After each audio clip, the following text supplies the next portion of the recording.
जेवताना तोंडी लावण्यासाठी म्हणून केलेली ही मसाला मिरची एक नंबर लागत होती, कमाल लागत होती बरं का. आणि अगदी 2 मिनिटामध्ये फस्तसुद्धा झाली. तर चला मग रेसिपी पाहूया. सर्वात अगोदर अगदी कमी तिखटच्या हिरव्या मिरच्या निवडायच्या आहेत. जर तुम्हाला जास्तीच्या तिखट हवे असतील ना तरीही करू शकता. जे घरामध्ये अवेलेबल आहे ना ते करा. आता त्याचे छोटे छोटे असे तुकडे करून घेऊया. आता मिरच्या खूपच मोठ्या आहेत ना म्हणून ह्याचे छोटे छोटे असे काप करून घेते.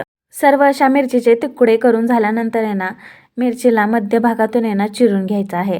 आता व्हिडिओमध्ये समोर तुम्हाला दिसते ना सेम त्याच पद्धतीने सर्व ज्या मिरच्या आहेत ना त्याच्या असे मध्यभागातून आहे ना पूर्ण अशी चिरून घेतली पाहिजे.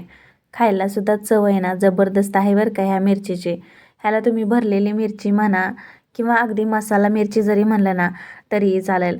ही मिरची जर सोबत असेल ना जेवणामध्ये तर नक्कीच 1-2 गास जास्त जातील बरं का. कारण खायला जबरदस्त आहे, चव मात्र आहे ना एक नंबर आहे. आता सर्व ज्या मिरच्या आहेत ना त्या तुकड्यांचे असे मध्यभागातून चिरून झालेले आहेत. तर आता फोडणीची तयारी करूया. तर अगदी 1.5 चमचा तेल टाकूया कढईमध्ये. मोहरी टाकूया.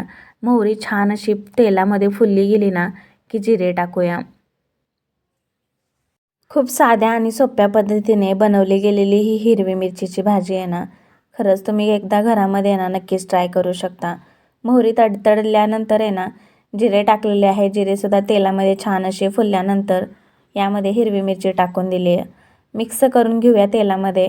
1-1 मिनिटभर परतलं ना की हिरव्या मिरचीचा जो काही कच्चेपणा आहे किंवा जो काही तिखटपणा आहे ना तो सुद्धा दूर होऊन जातो. तर त्यासाठी झाकण ठेवूया आणि 1 ते 2 मिनिटासाठी आहे ना वाट बघूया. 2 मिनिटानंतर झाकण खोललेलं आहे. मिरचीसुद्धा तेलामध्ये मऊ झालेली आहे. छान अशी परतली गेलेली आहे. तुम्ही पाहू शकता हलकासा कलर चेंज झालेला आहे मिरचीचा. तर यामध्ये अगदी थोडेफार मसाले टाकून घेऊया.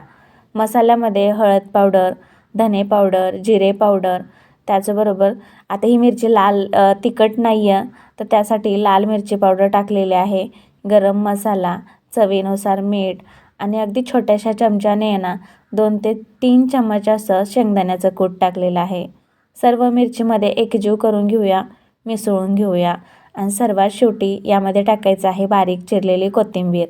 आणि मस्त अशी तोंडी लावण्यासाठी ही मसाला मिरची म्हणा, भरलेली मिरची म्हणा किंवा मिरचीची भाजी म्हणा मस्त अशी चव लागते ह्या मिरचीची बघा. अगदी वरण भातासोबत म्हणा किंवा चपातीसोबत तर एक नंबर लागते. आणखीन चव वाढवण्यासाठी म्हणून अर्धा लिंबू पिळून टाकलेला आहे यामध्ये. त्यामुळं मिरचीची चव आहे ना अधिक खुलते आणि आंबट, तिखट असं मस्त चव लागते. त्यामुळं ही रेसिपी तोंडी लावण्यासाठी एकदा नक्की ट्राय करून पहा. आवडल्यास एक लाईक नक्की करा आणि अशा झणझणीत घरगुती रेसिपीसाठी आहे ना मला सबस्क्राईब मात्र नक्की करा. चला मग भेटूया पुढच्या रेसिपीसोबत. तोपर्यंत ही रेसिपी बनवा आणि एन्जॉय करा. धन्यवाद.